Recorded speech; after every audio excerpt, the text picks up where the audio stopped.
Within a matter of minutes, Night 2 of WrestleMania cleared Night 1 as we saw Io Sky retain the Women's World Championship in a banger to open the show. The brain is a weapon. KOD by Belair. Io Sky. Sky wins. This night also saw some big surprises like Joe Hendry being Randy Orton's surprise opponent. And also the return of this woman. Women's wrestling, that's the tweet. Because that opener was one of the greatest matches I've ever seen. Also, John Cena did it. He won number 17, beating Cody Rhodes in what was a partially underwhelming and weird match. But for me, it didn't really matter about the quality of the match. Like, sure, it could have been better, but it was about seeing Cena break the record, and he did. John Cena is a 17-time world champion. John Cena is the greatest of all time. Travis Scott was also a part of it, but The Rock wasn't because this guy's on vacation apparently, which is certainly a choice. Realistically, the visual of Cena winning the title with The Rock standing next to him would have been way better like they did at the Chamber. I also feel like the moment of Cena's final Mania entrance was ruined by some guy who, within seconds of Cena entering, you can visibly see a guy trying to act like we can't see him. Bro, you are not John Cena. How did they get you in 4K? You couldn't have waited until the camera panned around and we were looking at the crowd and Cena's head, and no, you just had to be like, come on, cuz. Also, I'd be lying if I said there wasn't a part of my childhood that isn't hugely depressed that Cena's final Mania entrance wasn't the Cena we know. Don't get me wrong, the heel turn is super interesting and I'm excited to see where it's going to go for the rest of the year. But just knowing that this is it for him as a competitor at WrestleMania and his last entrance was that, man. Like, John Cena has had some incredible entrances over the years at WrestleMania. Like, I'll never forget the WrestleMania 25 one where they're all doing this and he's running down. You've got the one at WrestleMania 24 with like the trumpets and the orchestra band. Incredible, might be my favorite of all time. Overall, the match itself was okay at best. It felt like to me it needed to kick into that second or third gear, which it didn't. Which is where a WrestleMania endgame type scenario like last year or just more than one ref bump would have sufficed. And I'm not even necessarily saying that it had to be the exact same as last year, because at some point that was going to get repetitive, like, oh, everyone's coming out like we did this before, and then people complain. Although, to be honest, people are going to complain anyway, so what the hell. But it just felt to me like it felt like a TV show main event, as in like a Monday Night Raw main event where, you know, we're pushed for time here, ref bump, oh, boom, he wins the title, this happened, and then we go off the air. For like John Cena's final WrestleMania, it felt like you should have given more time there, like a more of a moment. It is truly such a catch-22 because I really am excited to see where this heel turn goes, but at the same time, it would have been kind of nice if it was babyface Cena in a way. And I'm not even trying to contradict myself there. I'm just saying, like, imagine the moment of babyface Cena, he's smiling, he's hugging people in the crowd, he jumps into the crowd again like he did with the first WWE title. He's like, yeah, I was 17.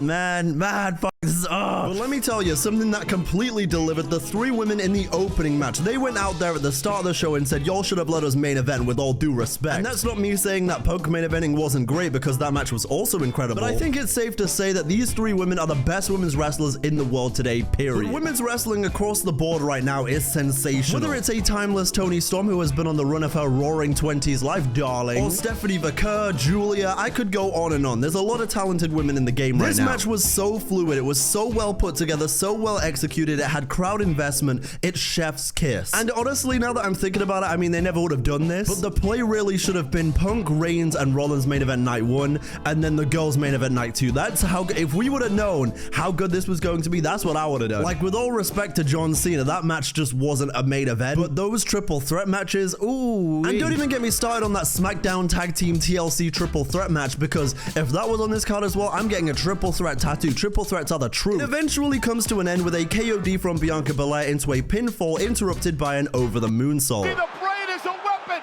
KOD by Belair. Io Sky. Sky wins. Overall, this night was strong, but was it on a Mania 39 or Mania 40 level? I'd say no. I feel like in a few years, we're all going to be looking back at Mania 39 and Mania 40 as a generational back-to-back. But following the opener, we had Drew McIntyre versus Damian Priest in what completely over-delivered. This match had the makings of being one of those that you wonder why it was on WrestleMania, but it actually slapped. It was the perfect street fight with a mixture of brutal bumps and tables and stairs. It was a war. I really do need that Damian Priest slander to slow down, because he is a talent. And Drew McIntyre, well, he's always going to be iconic, especially after he tweeted during a match again. There was a fantastic Claymore into a steel chair too. Have planned a Claymore for McIntyre. Eventually, Drew McIntyre would pick up the win. Up next, we had the Fatal 4-Way for the IC title, and wow, this was insanely good. Penta, Balor, Dirty Dom, and Braun Breaker did their thing out there, eventually seeing Dom become IC champion just like his real dad, Eddie Guerrero, and also just like his faux dad, Rey Mysterio. Dominic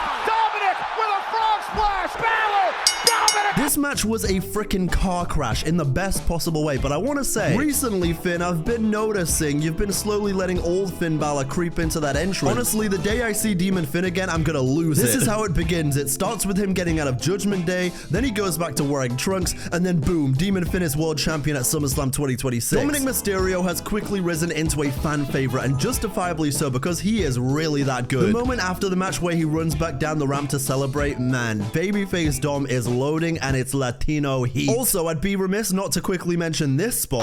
Look out! That poor man Carlito, he just want to eat apples and play 2K. Why you keep fucking on him like this, bro? Next on the card, we had Randy Orton against... He didn't last very long, losing to Randy in like 5 minutes after being RKO'd out of nowhere. Joe does his signature pose and it costs him the match, and then after the match, Randy said, hey, look at this guy, he's alright, and then RKO'd him again. And then Randy Orton goes ahead and does the signature Joe Hendry pose himself, albeit with a bit of Randy Orton spice on top. For as much as it feels wasted to have the TNA World Champion at Mania just to treat him like a bum, I also do adore Randy Orton when he's having a ton of fun, so... AJ Styles versus Logan Paul was next, and honestly, I enjoyed this match until Karrion Kross showed up. Please, Alan, listen to me. Please, just put it on. Karrion shows up and basically tells Alan, as he calls him, bro just said, I know you like that. But he's like, yo, Alan, use these brass knucks, take him out, and Styles says, nah, I'm good. But you've got all these shenanigans going on at ringside as Logan's in the ring recovering, and he eventually hits a pulverizer for the win. Into the pulverizer!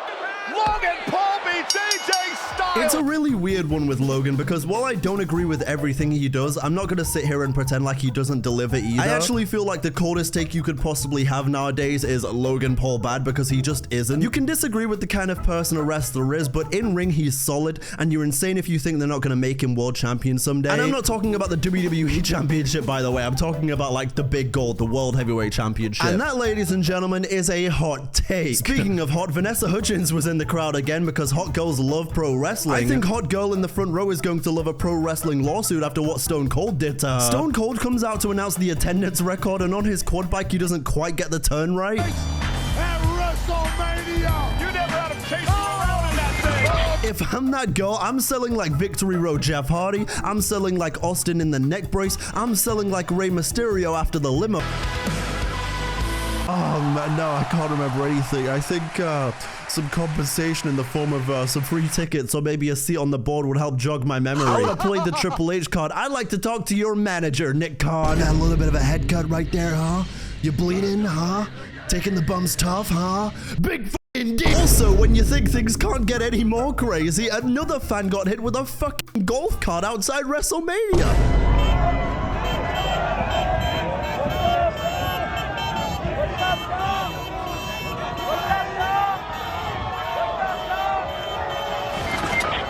But realistically, in that defense, they told you to move out of the way, okay? So move out of the way, you silly pig. Next, we saw the grand return of Becky Lynch. Becky Balboa is back as she revealed herself to be the tag partner for Lyra Valkyria. I got goosebumps!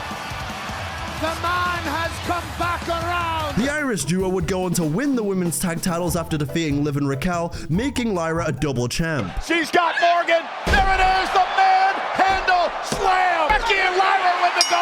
It's crazy because Lyra has been so mistreated and underused as the IC champion, and now she's a double champion.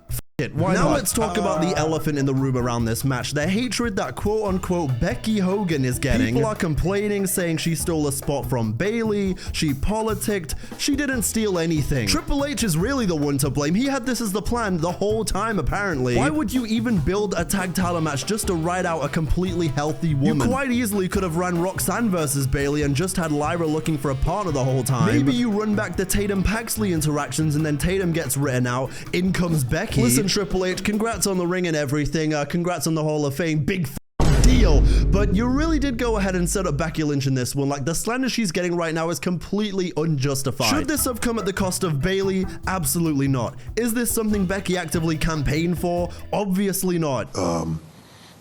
And don't worry, guys. Bayley will be just fine. So, true pro. Bayley will be fine, and so will all of you throwing a temper tantrum right now, throwing all of your toys out the pram. Drama aside, I'm very happy to see Becky back, and I'm even happier to see Lyra getting a WrestleMania moment. Shout out to Liv as well, who has been killing it for the last year, and Raquel, who is another woman that gets far too much hate. Did I enjoy night 2 more than I enjoyed night 1? Definitely. I feel like there could have been better balancing there. It felt like night 2 was extremely stacked, and night 1 had a few duds. And also, according to the game himself, tonight is going to be insane on Monday Night Raw, though he says that all the time, so we'll see.